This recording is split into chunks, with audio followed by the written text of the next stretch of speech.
Hello, everyone. How you doing? I'm Dr. Alicia with Coaching with Dr. Alicia, and I'm on here finally, 5 minutes late, but that's okay. We are doing our book club today. So welcome everybody to Healing Haven Book Club. And of course, we are looking at this book, How to Be an Adult in Relationships. And what is it? The 5 Keys to Mindful Loving. This book is really an introduction to how to love each other in a way that's healthy, in a way that adults love each other. And so I am on chapter 4. This is our third installment of chapter 4. And chapter 4 is all my favorite chapter. It's all about high romance. I love the romance side of new relationships in particular. I really enjoy that aspect of relationships.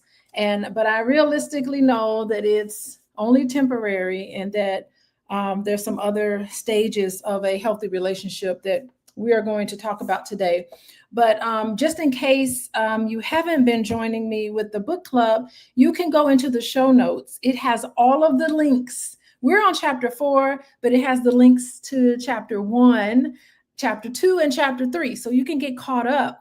And then it also has the links to the videos where we discuss the first 2 parts of chapter 4, which is about high romance.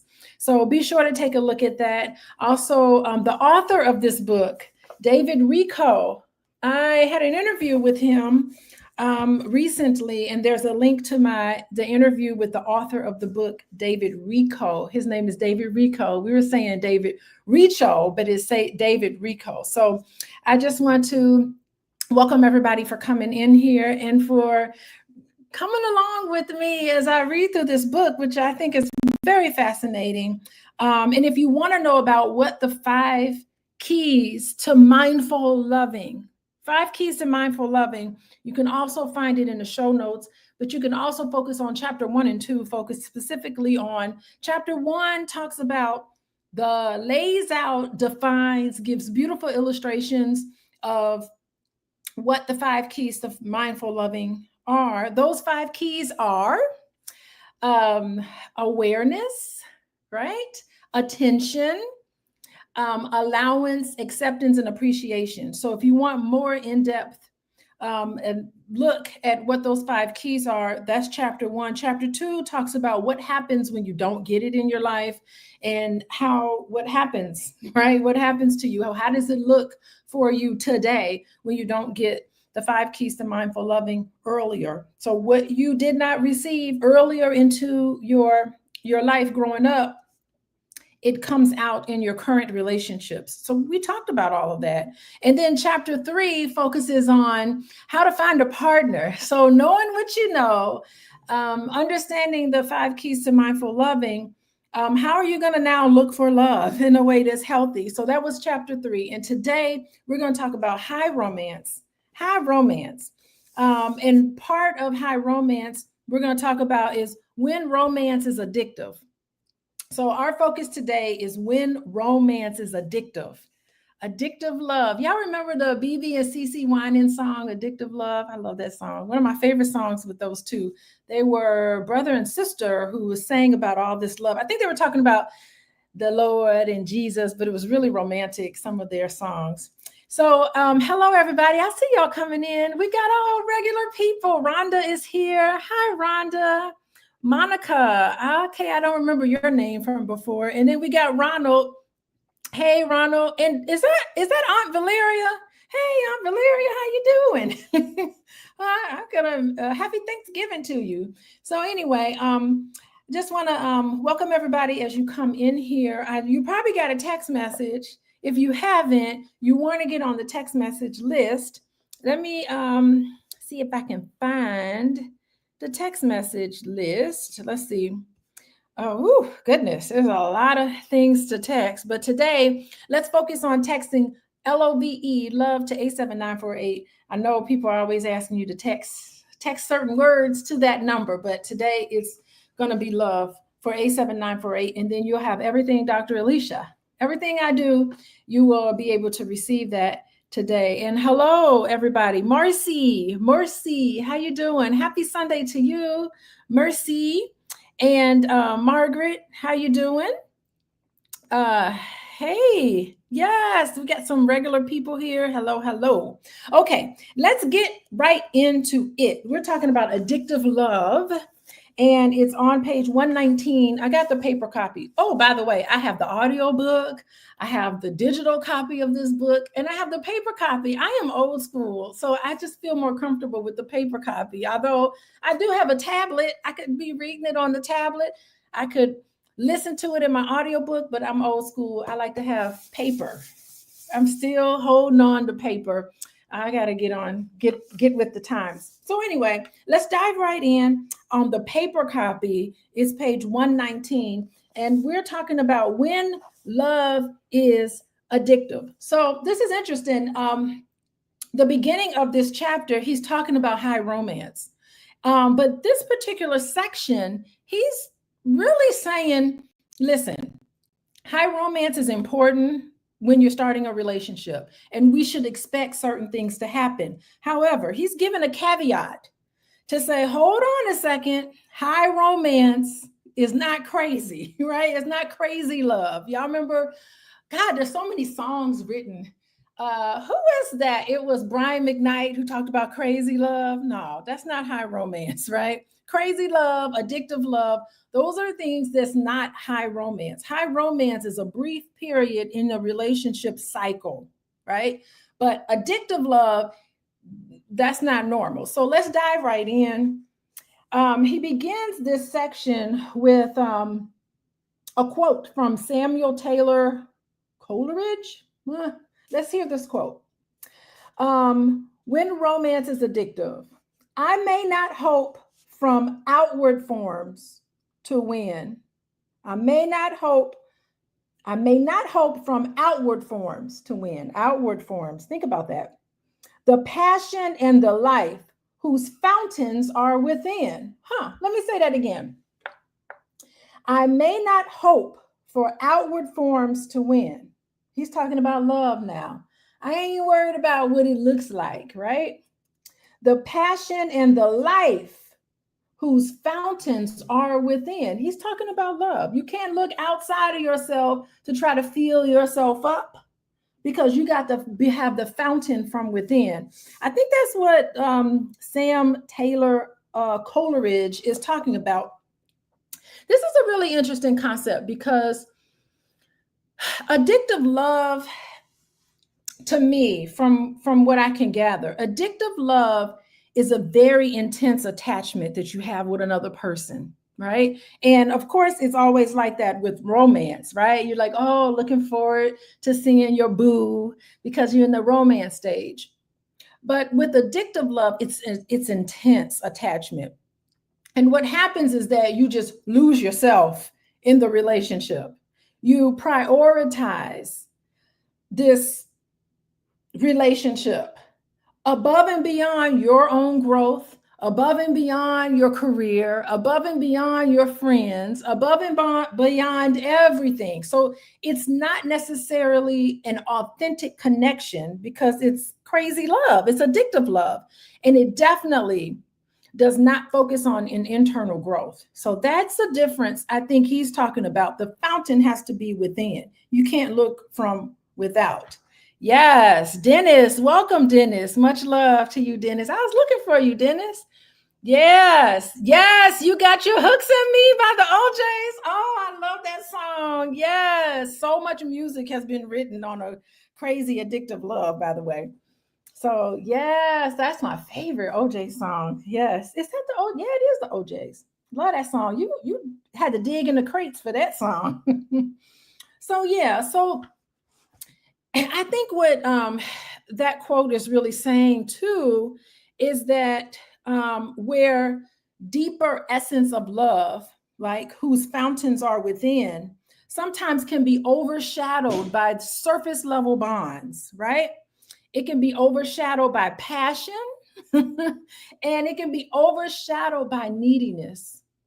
And if you don't have that fountain from within, you go into relationships being really needy. and needing that other person to validate you, because you really have to have this in your relationships. So this kind of supersedes what would be healthy love, which is based on mutual respect and understanding, right? So when you rely on this external validation because the fountain from within is not fostering what you need, you sacrifice your own growth and inner strength. And addictive love becomes really intoxicating because there's this allure that's there. And I think that's what he was trying to say in his quote that begins. So listen, we're starting off with this really heavy introduction to when romance is addictive. Okay, so let's start. We ain't even started reading yet, and it already got kind of deep for us. So on first glance, relationship addiction looks exactly like romance. Exactly. So it's hard to tell. On the surface, when you see a couple that's just starting in a relationship, or when you're starting in a relationship, the addictive love, it actually looks a lot like romance, that romantic phase in a relationship. He's saying, but the difference is that romance is phase appropriate. So it makes sense that you would be romantic in this phase, the first 18 months of a relationship. Whereas addiction defies the flux and attaches itself to the crest of excitement and drama. So y'all know those people. Y'all let me know if you know those people who get into relationships and it's turbulent and you're up one minute and you're down the next and there's a lot of drama going on. It's never peaceful. Never a sense of peace, always in a sense of flux. So that's what the author is talking about, that it attaches itself to the crest of excitement and drama. And oh my goodness, that to me sounds a lot like Whitney and Bobby. Y'all take a look at that. I don't know if they show it, but at one point in the early 2000s, or maybe, the early 2000s, there was Whitney and Bobby had a reality show, and we got to see what was going on between the two of them. That Whitney and Bobby love. Whitney Houston and Bobby Brown, in case y'all don't know what I'm talking about. Whitney Houston and Bobby Brown, they had addictive love. That relationship was not stable. I mean, it was like every time that show came on, I remember I couldn't even sit down when that show would come on. I would have to stand up in disbelief watching Whitney and Bobby go back and forth for a whole half hour. Oh my goodness, that was unhealthy. We saw displays of unhealthy love, and all of us are thinking, oh, they really loved each other. Well, maybe they did love each other, but I don't think they knew what love was about. They were very insecure. They were very possessive. That show displayed all toxic behaviors in a relationship you got in Whitney and Bobby Brown. And what's interesting is that both of them were actually addicted, right? They both struggled with addiction issues. So that's a signal there that how could that relationship be healthy when both of them have addiction issues, right? So think about Whitney and Bobby, addictive love, then you know what I'm talking about, right? So romance moves on. Romance moves on, but addiction halts and paralyzes us. There's no growth when the romantic relationship is addictive. There's no growth. Actually, there's stifle. It becomes paralyzing. You don't get to grow and move on. Addiction is unsatisfiable because ultimately satisfaction flows from moving over the curve of exhilaration to repose, while addiction tarries the crest of excitement. Y'all know people who get into a relationship with someone and it's a healthy relationship and they not used to being in a healthy relationship. What's the first thing they say? Black lexicon. Yes. Oh my gosh. I forgot about this. The brand new, the brand new Whitney and Bobby is Blueface. Blueface and Clarissa, Blueface and that other girl, I can't remember her name. What was her name? I can't remember her name. The one with no tooth in the front. Blueface and whomever. It's crazy. They are they are the next generation of the Whitneys and Bobbies. It's not healthy. Thank you. But what is the one thing? Let's see if y'all know.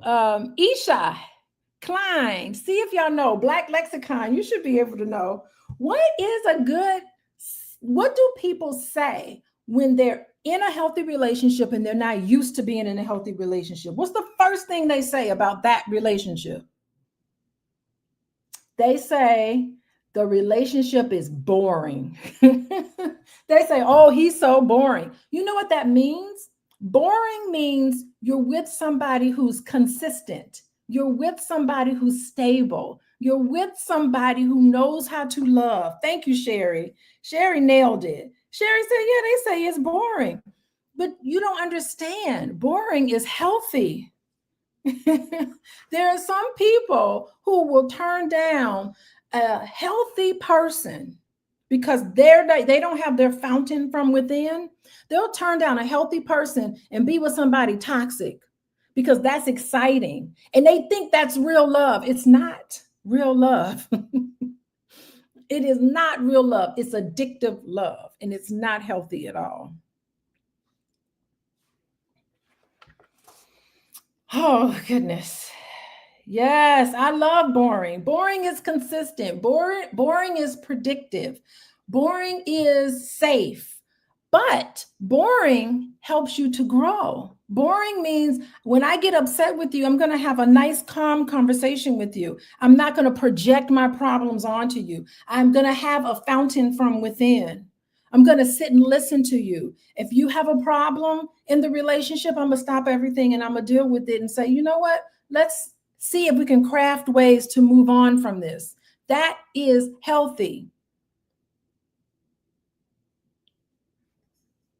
Toxic relationships are always up and down, never consistent, and you're trying to flatten out and make something consistent that never can be. Yes, drama driven. That's not healthy. That's not the kind of relationship you want, and that's not romance. True romance, and it's not love. So let's move on. Romance moves on while addictions halt and paralyzes us. Addiction is unsatisfiable. Ultimately, satisfaction flows from moving over the curve of exhilaration to repose, while addiction tarries a crest of excitement. Addiction also feels exactly like unconditional love. So addiction feels like romance, but it's not. Addiction also feels like unconditional love, and it's not. And here's a quote: no matter how she betrays me, I still love her after all these years. No matter how much she abuses me, no matter how much she mistreats me or he mistreats me, I'm still going to love her after all these years. Red flag. That's toxic. Listen, betrayal in a relationship is deeply wounding and significantly challenges and damages the foundation of trust that binds people together. And saying that betrayal is okay, it's never okay in a healthy relationship. But it's what typically happens in a toxic, addictive type of relationship. Because when a person who has been hurt chooses to stay with the person who betrayed them, there's no path for healing. There's no acknowledgement. The persistent presence of the betrayer is a constant reminder of the breach of trust. And it makes rebuilding trust it doesn't happen. It can't happen. So this is a dynamic that also lends to this cycle of emotional turmoil. And if you are a hurt partner and you're continually grappling with pain and doubt in your relationship, questioning the worth and sincerity of that other person, that's not healthy. You know, what is healthy love is the fact that you can love and trust each other. You know that your partner is going to be doing everything that they can to make it right. Because Cherie brings a good point. How do we make peace with the experience of betrayal? Well, the person who hurt you, the onus is on that person who hurt you to recommit themselves and to do whatever they can to make it right. That means processing it. That means talking about it. That means having a conversation with you about their thinking process and what happened with why they decided to betray you. And they have to make a promise never ever to do it again and do whatever it takes to rebuild your trust yet again. But betraying somebody and putting them down and not willing to process it, but expecting that person to stay with you. You expect someone to stay with you and to love you while you hurt them? That's not normal. And children should not see this growing up because they have a distorted view of what healthy relationships look like when they witness that growing up. So for your children, for everybody in the household, and don't think the children can't see it. The children can pick up on everything. They can pick up on that. You have to have mutual respect, love. Addiction is dependent on dependency, emotionally dependent on somebody, and making that person insecure. That's what betrayal does. Insecurity starts to become more predominant.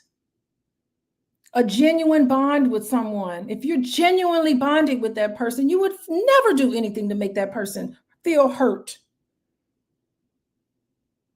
So betrayal is rooted in unhealthy attachment. You're seeking validation and safety from somebody who's harming you.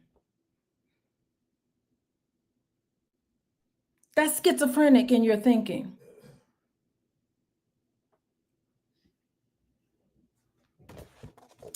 Let's move on. Where did I end up? Okay. Betraying me, right?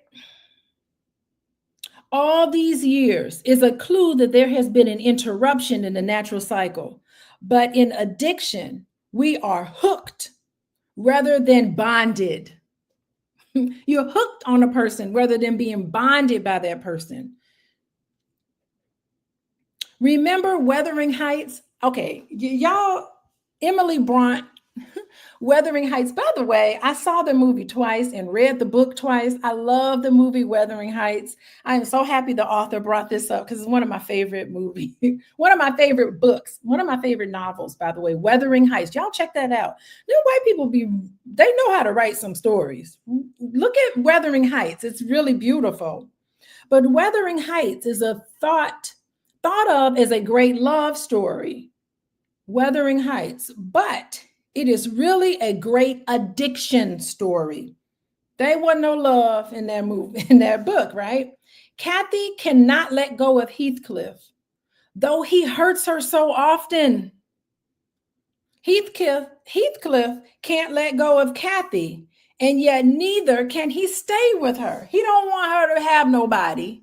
But then he don't want her, but he don't want her to have nobody. Y'all seen that in relationships where there'll be a man or a woman together. He's not going to make the commitment to her. He's not going to commit himself to her. But then he stays with her, stringing her along, because he don't want no one else to have her. But he don't wife her, right? He's not wifing her. But then the loving thing you can do when you know that person's not right for you is to let them go. Let them find someone else that's better.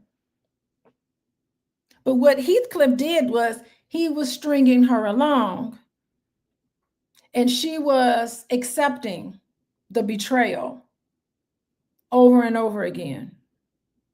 Wait, who just popped in here? who's invading my space here? Okay, somebody just popped in.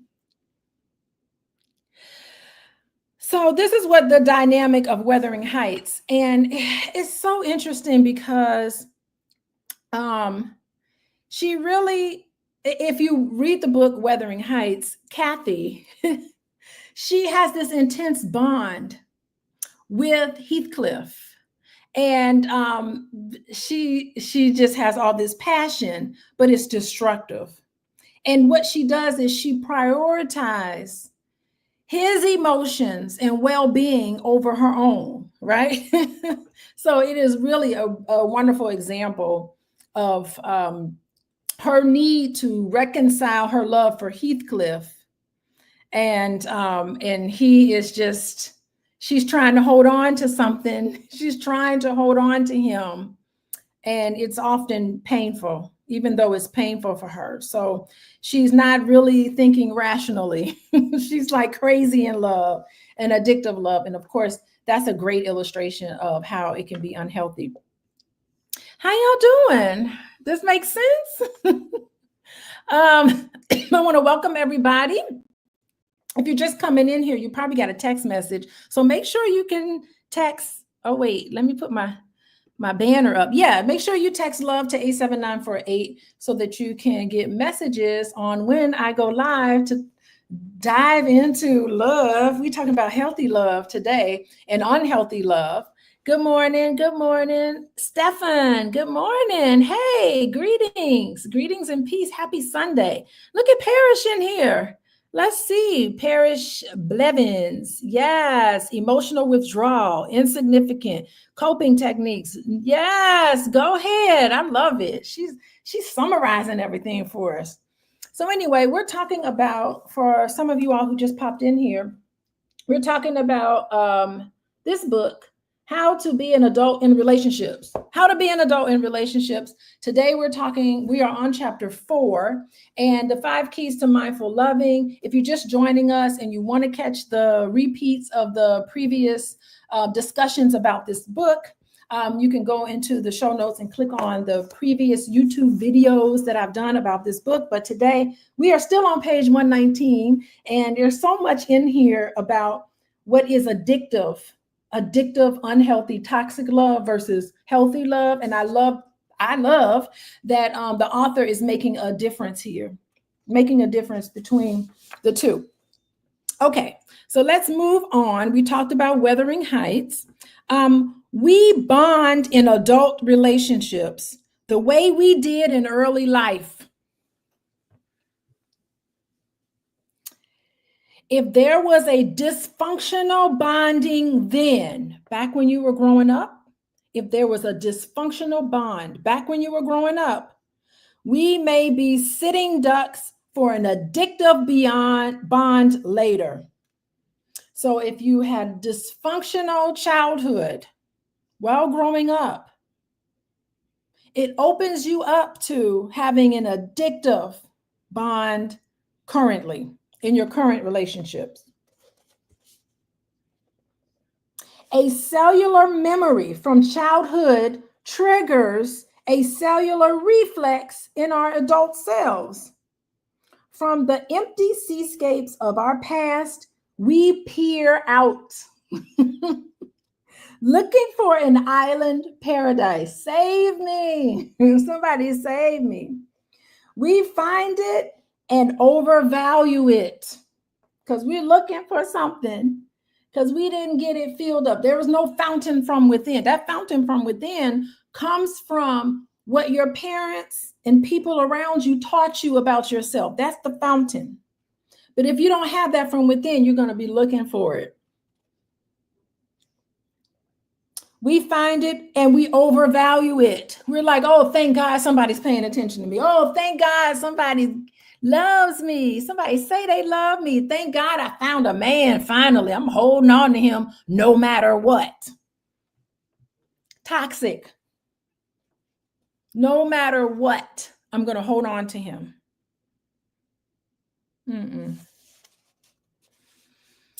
Oh, let's see. Where did I leave off? We find it, okay, and overvalue it, undervaluing the authentic needs of our maroon selves. Those who are the 5 A's, which are meant to be fulfilled in mindful love.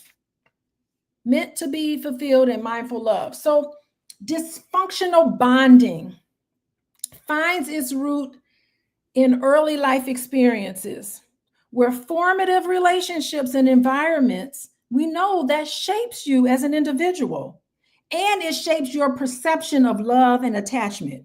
So during childhood, impressions about trust and connection are deeply influenced by your primary caregivers, the people who interacted with you. And when these interactions are inconsistent, when they're neglectful, there's emotional turbulence, no one was there to hug you and to hold you when you fail, no one kept you safe, it can turn into these patterns of dysfunctional bonding in interpersonal relationships in later life. So children growing up in these types of environments, they internalize this skewed understanding of what love means. They don't really understand what love means. And then they mirror these experiences. They think that chaos and emotional volatility is familiar. Sometimes it's comforting. They think toxic relationships is how it's supposed to be. It's a comfort for them. And they see something that's healthy and then they run from it. That's what happens. So we have to break free from that, of course. That's why we're bringing it up to our awareness.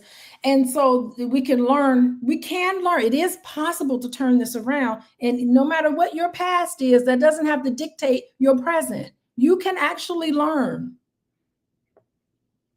You can actually learn how to teach yourself how to attain healthy and supportive relationships in your adult life. So you're not determined. Your past does not have to determine how you function. You just have to be cognizant of these things and understand that this is a pattern of unhealthy perceptions. You have to understand and address these ingrained perceptions. And of course, therapy helps you do it too. Coaching with Dr. Alicia if you want, if you're interested, but you could just listen along and you could self-help helps too, right? So let's see, moving along. In addiction, we are seeking a gross version of the A's. For example, we need affection and touch that feels like a need for sexual intercourse. So you start substituting things. Your view of the world is distorted to think that because I lacked affection growing up, in order for me to get affection, I have to put out. A lot of women feel this way, and men too. Men sometimes is interesting. Sometimes men, they're usually men when they take the what is that? The Chapman has the 5 ways of love languages. Usually for men, the love language is physical touch. And it's physical touch, but it really is intercourse, but for a lot of men, that's how they feel, that they need to have that connection and closeness too, for men as well. So that's interesting. Yet there is yet another problem with addiction. Both rejection and acceptance fires up the same hormone, adrenaline. Adrenaline. So both are equally exciting to the addict. Thus, adrenaline hooks us both coming and going. We are hooked when we are breaking up, and we get a fix when our partner, from our partner as we leave him. Addictions of this kind often follow the pattern of seduce and withhold, seduce and then pull back. It's a pattern of come be with me. And then, but as soon as they get real close, it gets uncomfortable and you push people away. So first I attract you to me and then I withdraw from you. Next, You do the same to me in any addiction. We feel fear and desire at the same time. Can you imagine how terrible that feels to want somebody to be close to you? And then as soon as they actually get close to you, you get afraid and push them away. That's really a sad state of existence. But a lot of people live in this seduce and withhold pattern. Freedom from this spiritual enlightenment. So addiction is a spiritual illness, especially since it involves seeking what is beyond change. How well is this line from a poem of Rumi? I love me some Rumi to express it. My erotic delights with my special someone weave every veil of my life. Yeah. So how y'all doing? Wait, is that King Simon? Is that King Simon in the chat? How you doing? Hey, I'm gonna hit you up. Look for me in your DMs. I'm gonna hit you up. Thank you, King Simon. I appreciate your support. Welcome, welcome. Welcome, everybody. This is interesting. You know, John Gottman, I got the Gottman certification for couples coaching. Really interesting. He talks about what adrenaline does to the body, and also adrenaline and cortisol. So adrenaline is what happens. Actually, it's a chemical process that happens in infants when they remove infants from their mother during childbirth or in early years. When you move them away, adrenaline is released in the body when mom and child are separated. And also cortisol is another chemical in the brain that's released when you get all triggered and excited and triggered. And so according to Gottman, when couples get into an argument where you're constant ups and downs and all this drama and excited, addicted love, toxic love, when these things are happening, you have this heated exchange, the body's natural response is to release these stress hormones. Just like the child being separated from their parent, the stress hormones.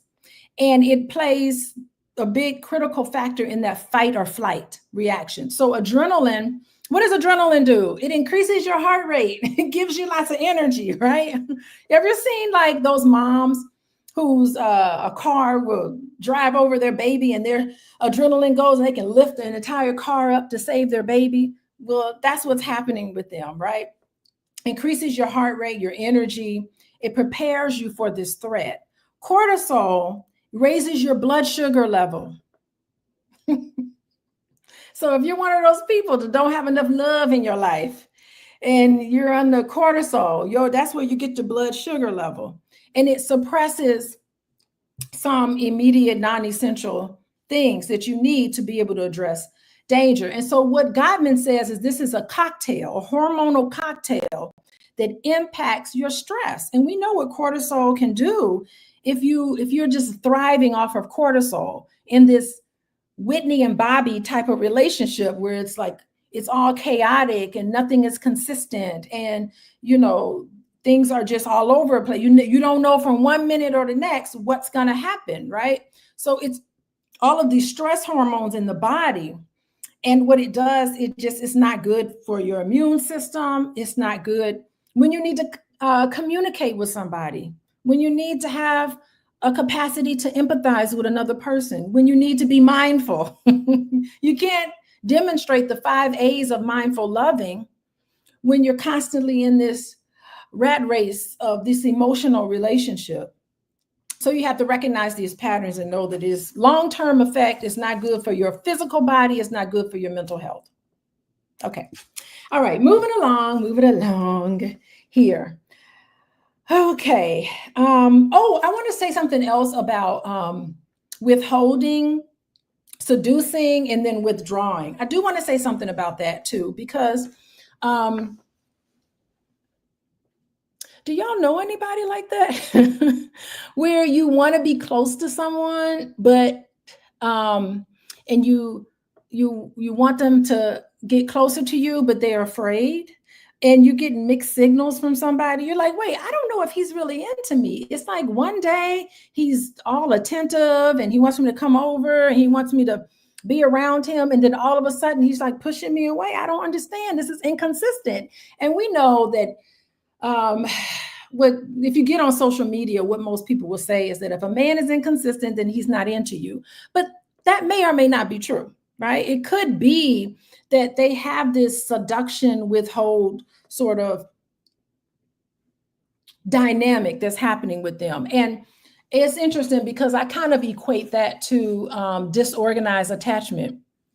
Disorganized attachment is these erratic behaviors that happens early on in life, where in relationships, you can exhibit this behavior by having an intense affection towards somebody, and then all of a sudden you want them to push away. When I was recently on the airplane, I saw the documentary of Amy Winehouse. Y'all know Amy Winehouse? It's not her movie, but it's her documentary. And in this documentary, I could see elements of that because they were interviewing people who were very close to her in this documentary. They were also interviewing a couple of her exes, right? Her ex-husband. They interviewed some of her friends. And one thing they said about Amy Winehouse was that she had an ability to get anybody to fall in love with her. She had an ability to really connect with people. But as soon as you start connecting with her and getting comfortable, she'd push you away. Yeah, it's a pretty sad life. Amy Winehouse, she had an addiction issue, right? So this is a pattern that you may find in people who are prone to addictions, by the way. So addictive love is not unlike addictions in general. So I think that's really interesting. But what you'll find is that this push-pull dynamic, it really is rooted in a lot of unresolved attachment issues from early on, right? Individuals, you struggle with trusting other people and you yearn for this closeness and validation. So the seductive part of this comes into play when an individual can be very charming, can be very alluring, and you want to build an emotional bond, right? You have this desire to be close. You can draw people into you really easily with promises of intimacy and togetherness and all of that. And then it's followed by a period of just withholding. Just all of a sudden, you're like, get away from me. I don't really want, why are you all into my business? Like, you was just self-disclosing everything to me earlier, right? So you just withhold. And it's kind of retracting intimacy. And then all of a sudden, someone becomes emotionally unavailable. After just a few days, this person was all over you, and then all of a sudden they become unavailable. So it's confusing and has mixed signals. Yeah, cold turkey. Thank you, Ronald. They just cold turkey. What happened? You ghosted me. What's up? So it leaves you, how do you feel, Ronald? When someone treats you cold turkey, you're kind of confused and bewildered. You're like, wait, what was the reason? You're trying to think, did I do something? People tend to internalize that they've done something wrong. Did I do something wrong? Did I say something that kind of bothered them? What happened? This is a cycle. Then you start noticing this is a cycle. They get into the cycle of come to me, seduce, and then get away from me. So when you see people like that, it's fear, it's trauma from an early age, and it's fear of closeness. And you can't try to fix nobody. Let me just jump to it. You cannot fix somebody in this dynamic. They have to be able to see this dynamic in themselves. Your job is to break free of people like that. Because unless that person recognizes that they're doing that and they're willing to change, then that might be the kind of person you'd want to stay with. But if that person can't see it and they don't understand that they have this toxic pattern, it's best to say bye-bye. Sorry, you can't force somebody to be healthy. They have to want to be healthy. How y'all doing? Oh my gosh, it's almost the top of the hour. So we are reading this book here, in case y'all are just coming in, How to Be an Adult in Relationships by David Richo. And be sure to look in the show notes. It's got all information about to bring you up to speed in case you kind of lost about what we're talking about. But we are here. I got to go a little faster because we're almost at the top of the hour. How y'all doing? I'm Dr. Alicia, there's my website, Coaching with Dr. Alicia. If you want to work on some of these things, let me know. Stefan is really interesting. Yeah, you do come across as manipulation. However, the therapeutic manipulation is, there's almost like an intention behind it. Like, I'm intentionally manipulating you. Like, that's different from having an attachment pattern that's disorganized, right? Because think about, it can come across as manipulation, like someone's trying to get something out of you, and as soon as they get it, they don't want anything to do with you. But I think, like, with this detached attachment style, disorganized attachment style, I really do think that those people are genuinely unhappy, and they really deep down inside want to be connected with somebody, but they're just afraid of it. Because growing up, think about it this way. If you grew up with a parent who was unpredictable, who was inconsistent, the environment that you grew up in, your early childhood, was neglectful. You didn't have nurturing. You are confused because caregivers are supposed to be a source of comfort and security for you. But instead, they were figures of fear and unpredictability. So it's a paradox, right? We're children who grew up in this atmosphere. They need comfort from the same person who's distressing. And it's a profound internal conflict in that child. Parents of children themselves who develop this disorganized attachment, they unintentionally are projecting this trauma and stress onto their child. So there's this erratic caregiving patterns. So what's happening is that they struggle with consistent emotional regulation themselves, and they're not able to give it and to contribute to a stable environment. So the environment is unstable. So what happens, if you're following me, the child learns to adapt to unpredictable interactions, and thereby they develop a disorganized attachment style. It's really interesting. And then when they grow up, they have a really hard time bonding with another person. So it's a very sad thing. I think people who grew up with the disorganized attachment, this come to me, but get away is too scary. They feel very lonely. They feel very afraid. So I just want to be cognizant, because these people are in pain, and it's many of us, right, who have to deal with some of these things, and it's unfortunate. But that's something that we have to recognize. Y'all recognize it today. See it in yourselves. How scary it is to totally be in a relationship with somebody, to give your trust over to somebody, and then you're afraid of it because you grew up with this idea of the person you want comfort from, you could never get it from. You want comfort and security innately. All children want this from their caregivers, and their caregiver wasn't able to deliver that. So I think we need to have a little bit of compassion before we start calling people names. So see it in yourselves and help yourselves. Okay, moving along. This means that we see others not as they are, but as we imagine them, wish, expect, or believe them to be. So we're not seeing the real person. We're seeing the fantasy of the person in our head, right? We fall in love not with the person, but with the image in our mind. When the real person emerges and our own version of that person fades away, we imagine that the love is gone.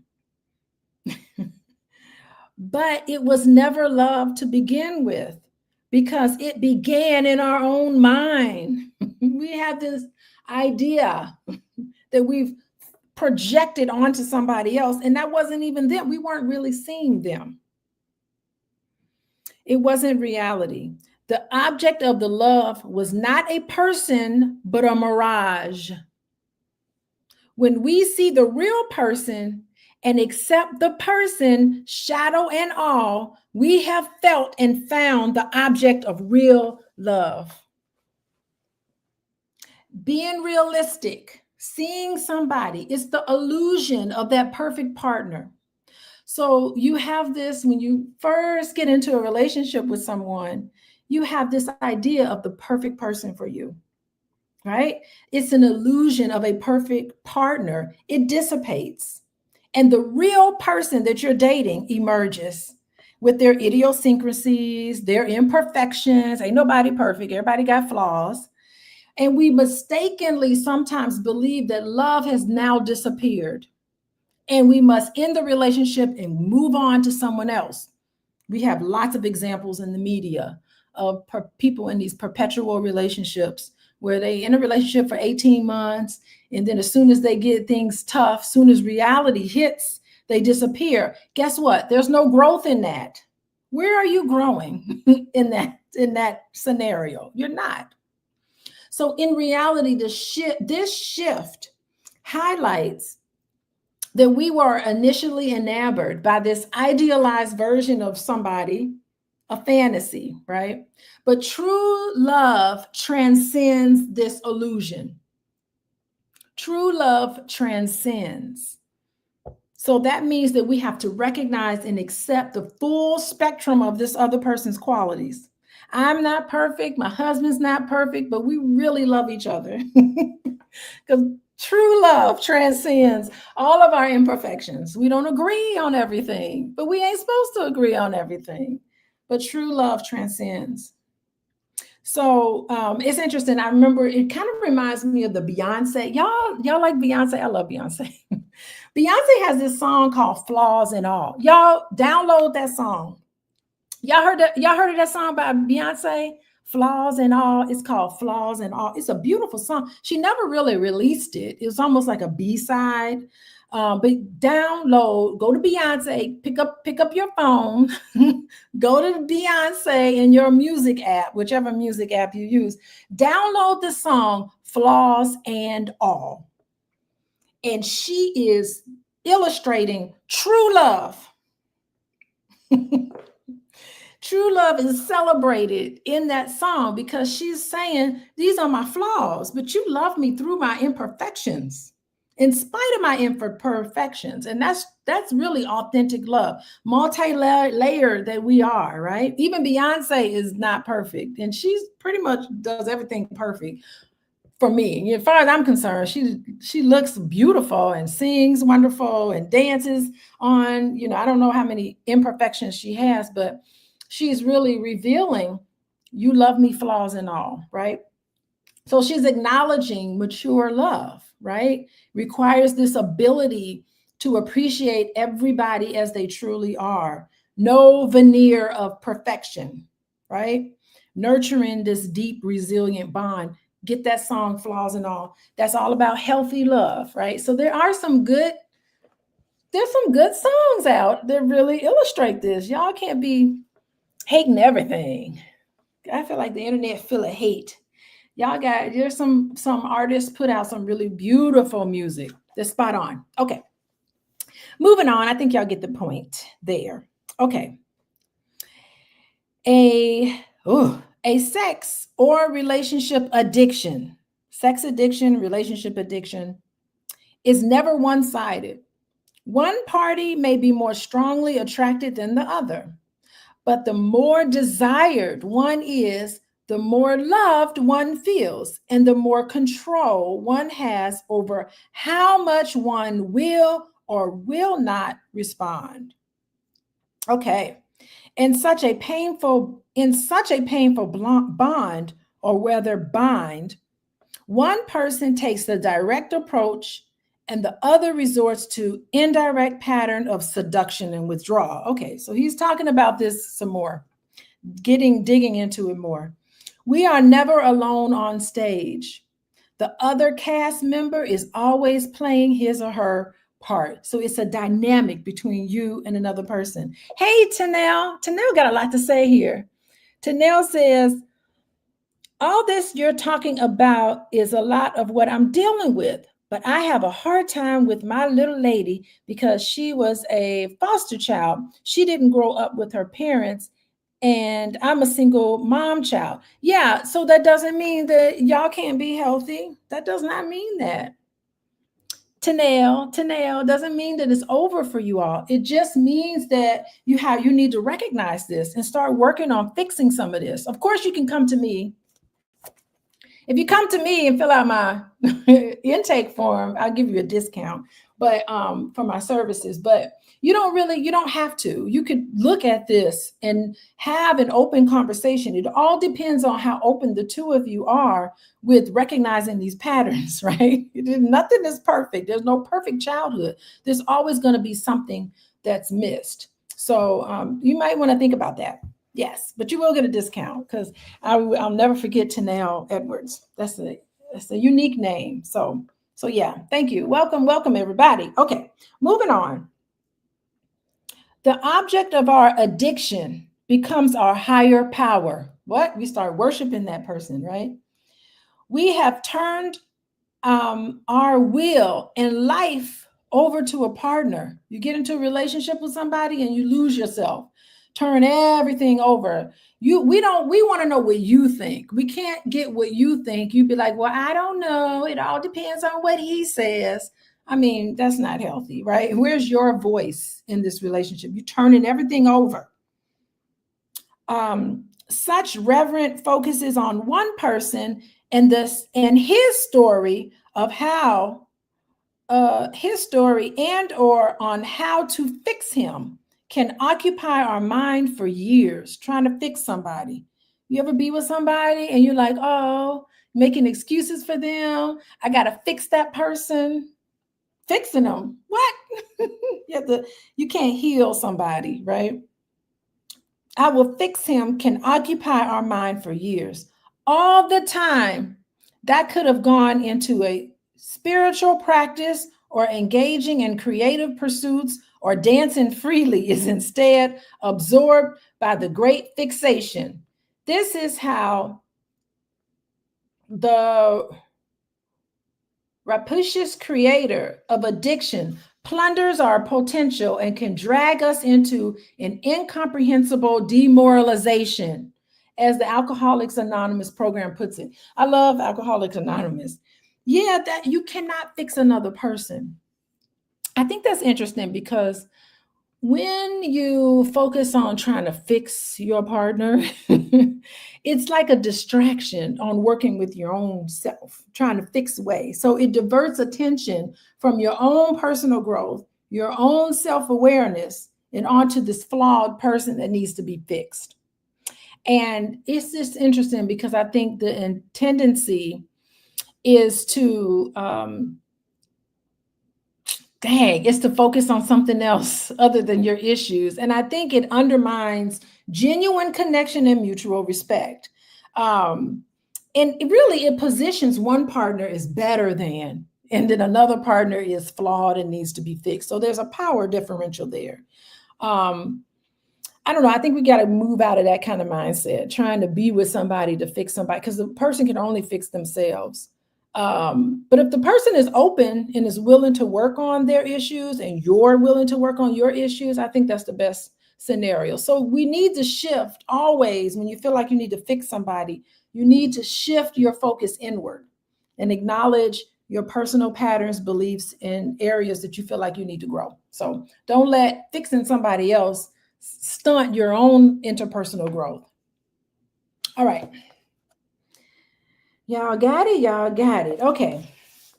And they're talking about addictions. Yeah, because addictions is a way, it's a coping mechanism, right? For avoiding your own underlying issues. So there in and of itself leads to addictions. I'm going to focus on this relationship instead of focusing on what I need to do. I'm going to focus on drinking instead of focusing on what I need to do. I'm going to focus on sex addiction instead of dealing and coping with all the things that I need to deal with and cope with internal. Remember the internal fountain? Ain't no fountain going on.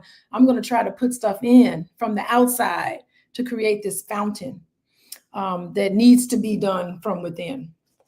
I think that's the biggest idea here. Oh, we're at the top of the hour. Okay. So break from that cycle. All right, we are on page 121. And let's see, we got a couple of paragraphs left. Okay. In healthy relating, we connect, but do not attach. We connect with somebody. We ain't attaching to that person, right? So this is, God, I can't even get through the so much information. What he's saying is that you can have empathy for another person. You can connect with how they feel, how they think, right? as a separate person from you, right? So you can connect with how another person feels, another person thinks. You can even connect with another person's experience. But guess what? It's not your experience, so there's no need for you to attach to that. And people who grew up with enmeshed families where one person is sad and everybody in the whole house has to be sad because that one person is sad, well, that's not healthy, right? If one person is sad in a healthy family, you ask that person, tell me how you feel. Why is it that you're sad? What's going on that you're sad? And you listen and empathize with that person. But that doesn't mean you walk away feeling sad. That leads to depression. And so family systems can be very depressed. You can let one person be happy, one person be sad, one person be angry, all of these uncomfortable feelings. You need to grow up in an atmosphere where all of these feelings are allowed, but it doesn't affect anybody else in the house because that's one person and that one person's experience that needs to be heard and validated, but it doesn't need to be contagious. I actually published an article on that. Back when I was a graduate student at Florida State, I worked with a team of researchers and we actually analyzed, it's called emotional contagion. Y'all can look it up. I published an article about emotional contagion and how it's highly correlated with depression because you're catching somebody's emotions instead of understanding somebody's emotions. So I think that's what he's talking about here. In healthy relating, we connect, but we do not attach. We don't become sad. We understand why they are sad. Okay, we can only really possess what does not possess us. This leads to the great irony of addictive relating. We attach and thereby we do not have. The second irony is that the more we rely on someone for security, we rely on somebody else for security, the less secure we feel. It is sometimes frightening to realize how much impact a partner has come to have on our lives and our thoughts. We may react in a counterphobic way, like getting any closer. Men addicted to women can ask, I have been using women to hold up a part of me that I doubt can stand on my own. You need women to tell you how wonderful you are because you don't believe that you're wonderful. You require women to tell you how sweet you are so that you can convince yourself that you're sweet. That fountain is not within. You need women to placate your ego, to tell you what you want to hear because you're not convinced of it. This is toxic masculinity. Oh my God. There is a such thing as toxic masculinity. You're a man and you're expecting a woman's job is to fill you up. It's to psych your head up and make your head all big. You're so wonderful. Words of affirmation all day, all night. But you can't deal with the range of things that a woman will say to you. You can only deal with certain things that you know is lacking within yourself. We all love compliments. Don't get me wrong. But when you depend on it, when you say, if my wife doesn't continuously tell me how great I am, I'm nothing. I rely on it. I depend on it. And if she's not giving it to me, I feel horrible. That's too much to put on another person. And vice versa. This is for women too, right? I'm just using this as an example. Using this as an example. Of course, Mo, there is a such thing as toxic femininity. Why would you ask such a question? Trying to get something started. I'm just using the example in this book because he says, I have been using women to hold up a part of me that I doubt can stand on its own. That's the example in the book that this man wrote because he's seen it in his practice. I've seen it in my practice. Men depending on a woman to hold them up. That's not healthy.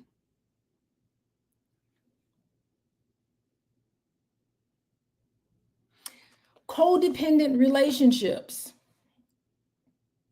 It's when you often attach to another person instead of truly connecting with them.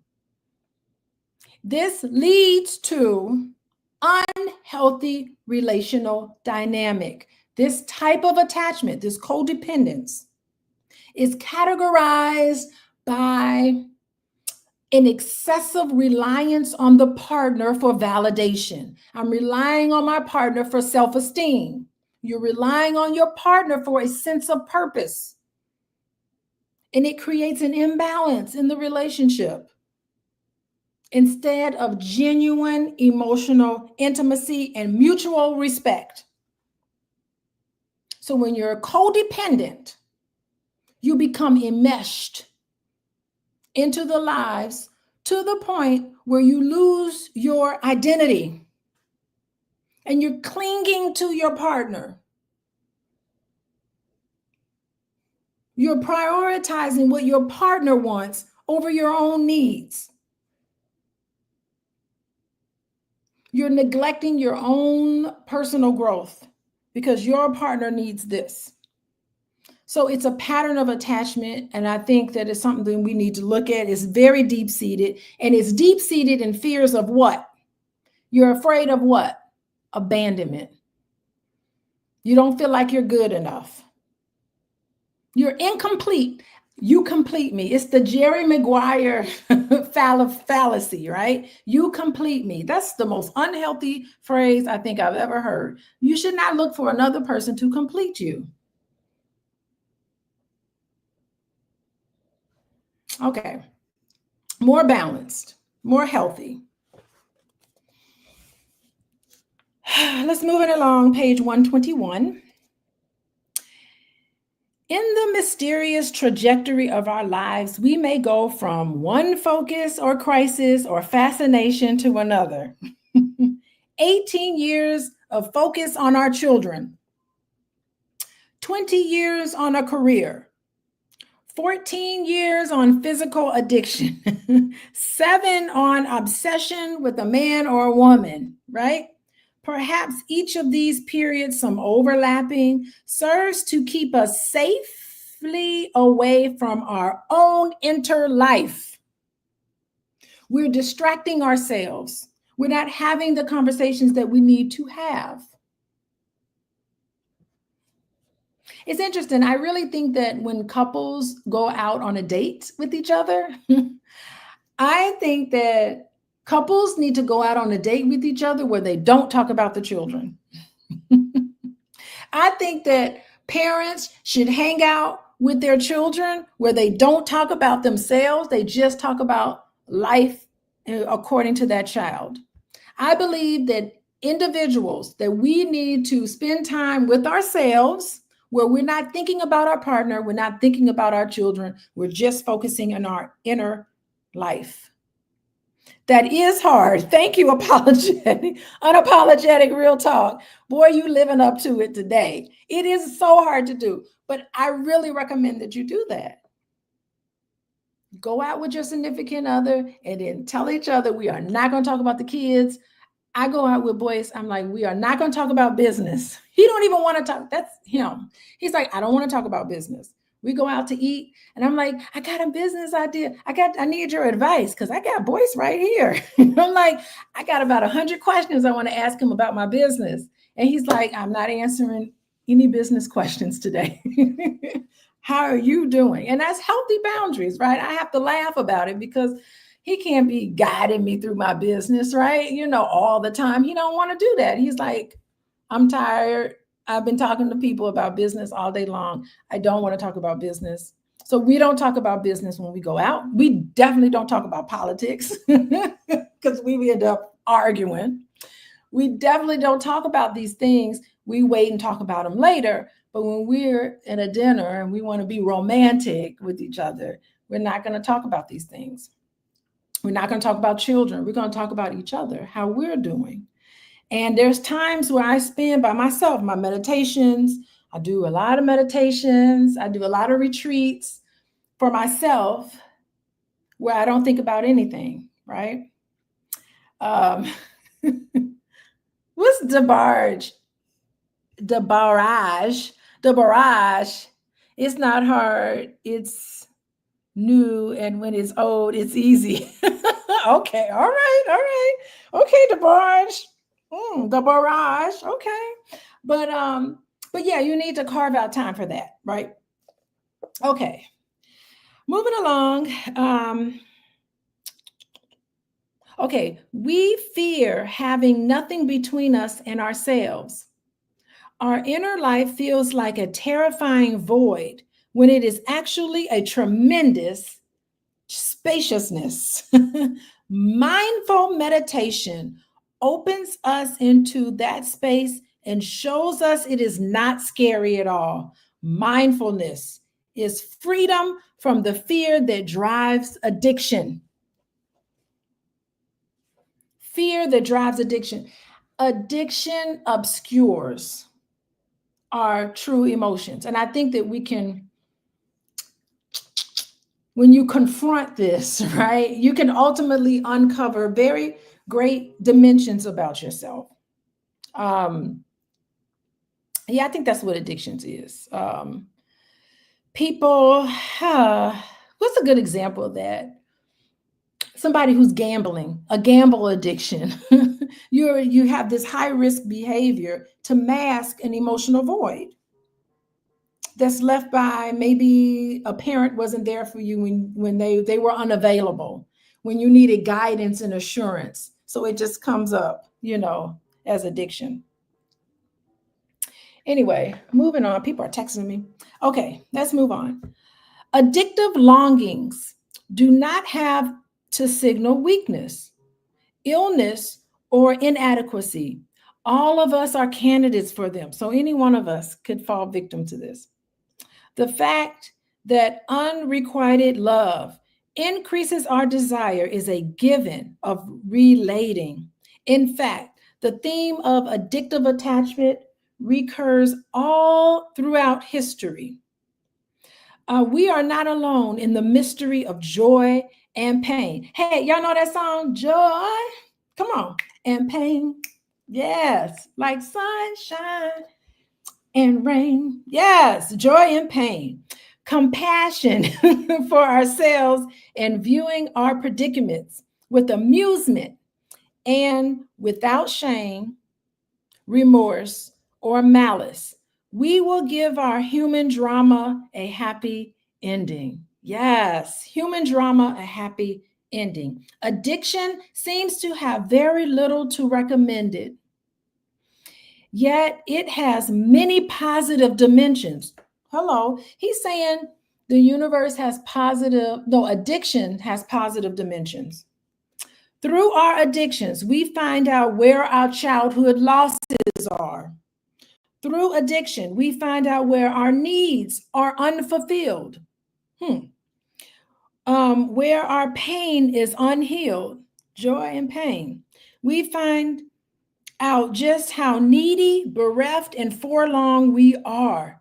We uncover our true condition and become quite humble. It's a humbling experience. Oh boy, it's a humbling experience. Yeah, addiction can fill up a void. We cling on to other things because we don't have that fountain from within. Okay, I think I get what he's saying. Unfulfilled. Things are unfulfilled. Okay, moving along. We on the last few paragraphs. This is another way addiction can be a path to spiritual awakening. It helps us to let go of ego. Yeah, because you got to get in touch with all the things you are hiding from. You have to get in touch with that. The habit of believing in what we control our emotions, wishes, and needs. The pain of the addiction is not bad or useless then. The pain is a signal of some things we need to pay attention to that we're not paying attention to. It initiates us into greater depth of self-understanding. A synchronous universe recruits just the person to make us fall hook, line, and sinker. If that is the only way we will go on the journey, the only way we'll go on the journey, it is the same universe that concocted a tornado so Dorothy could find her powers. Isn't that interesting? Because isn't that funny? The Wiz, I like to call it the Wiz, but the Wizard of Oz, Glinda gave her the shoes. She could have gone home in the first half hour of the movie. She had the ability to go home. When Glinda gave her those shoes, she could have clicked her heels 3 times and gone home and the movie would have been over. But no, it wasn't that simple. She never told her that. She made her go through all of the whole movie before she realized the answers she had within herself. She didn't need anything else. But it was of course, it's a hero's journey she had to go through, right? For Dorothy, upheaval is a skilled pitcher that tosses us hardball in our own truth. And that's what Dorothy in The Wizard of Oz was looking for, right? She was, I don't know, almost like that tornado is this unseen force that recruits us to be, I don't know. The tornado. It's the force that helps us to grow. Like, if it wasn't for that tornado, Dorothy would never have known how strong she was. She never would have been able to understand that. She got whisked away by her own tornado, right? So it's kind of like she goes on this quest of self-discovery. She was transformed. She was looking for, actually, all of the people were aspects of herself internally, right? So the lion trying to get courage, that's what she needed, right? The scarecrow trying to get a brain, she needed to develop and trust the fact that she was already smart, right? Trying to find a heart, the cowardly lion, the Tin Man trying to have a heart, right? These are all of the things that she needed to tap into her untapped strengths and her abilities, urging her to rise to the occasion and embrace her genuine self. And then at the end, when she embraced herself, then she was able to click her heels and then make it home. Of course, she had to go through all of that drama first, as we all do. We all need to go through that drama. Okay, finally, addiction reveals our perseverance, our stamina in going for what we want. Yes. Though its object is inappropriate, our single-minded focus on it shows that we have it in us to pay close attention and to reach out. Trust, right? These are wonderful skills for intimacy that simply wait to be relocated. What a poignant paradox about us humans. We seek what we cannot receive from those who are unable to give it. We seek what we cannot receive from all of those who are unable to give it. We hold on desperately and ineffectually to that which cannot provide what we think we need. This is really interesting. I'm trying to think about this as people looking for love, right? We find ourselves pursuing love, pursuing validation, and pursuing approval. Sometimes we do this. We want to seek all of these things from partners who are unable to provide these essential things. And it's funny because it creates a dynamic. You have this deep-seated desire to fulfill this unmet need, emotional need. And of course, it originates from past experiences and unresolved issues.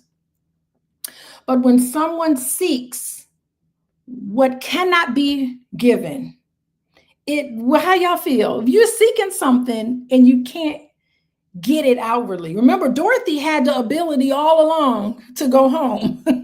She was seeking, follow the yellow brick road, and the wizard is going to help me to go home. But the wizard was a fraud. The wizard couldn't get Dorothy home. She was seeking the ability to go home. She was searching for someone outside of herself. She was searching for the wizard. Follow the yellow brick road to go see the wizard, the wonderful Wizard of Oz. She was, or ease on down. Let's do the whiz version. Ease on down the road. She was easing on down the road to seek something from the wizard. All of the things that she actually possessed. The wizard could never get her home. He never had the ability to get her home. She was seeking from someone that she can't. So that's interesting, because when we seek what can't be given, how do we feel? How did Dorothy feel when she found out? How did Dorothy feel when she found out that the wizard was a scam? He was a fraud. She was angry. She was frustrated. She was disappointed.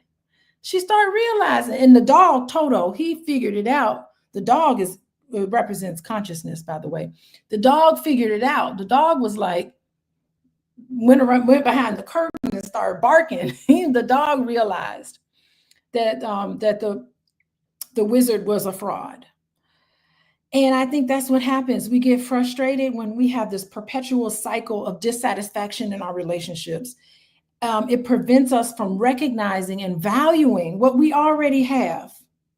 And I think we need to understand these patterns and seek seeking the unattainable from somebody. And we need to realign our expectations and focus on what can realistically be shared within a relationship. So I don't know. I think it empowers individuals to learn how to replenish our emotional needs from within and foster a sense of wholeness so that you don't rely on these external sources. Remember, we have an entire economy built on the fact that we are insecure about who we are. I'll end with that. And that's all for today. I think that's a good ending. We waste our money on things to make us look a certain way because we don't feel like we're good enough, right? So if we all gained healthy self-esteem, this economy would probably collapse. So maybe we need to keep being consumers to some extent, but not have to rely on this. All right, we'll end it there. Thank you, everybody. This is How to Be an Adult in Relationships. Y'all are getting it. Y'all know today we talked about addictive love, how unhealthy that is. And we talked about how it's unlike real love. And so now you got the answers. So like and share, and please share, like and share. I like and share with you guys. So like and share with me. And of course, I got to do this. Text the word love, LOVE, to 87948. Text that word, and then you will get a notification for next Sunday. What's going on next Sunday? Let me see. Nothing. Ain't nothing going on. I'll be back here next Sunday. I'm not busy. And I'll see you all later. Thank you, everybody, for joining. Thank you, Ron. Thank you, Rhonda. Thank you, MomTube. That's what's up, MomTube. I like you, Stephen. Thank you, Lisa Love. Hey, how you doing? Hey, everybody. I'm just popping names in here. Unapologetic Real Talk was on it today. What's up? I don't know if you're a man or a woman, but you was on it today. All right. Goodbye, everybody. Thanks for joining.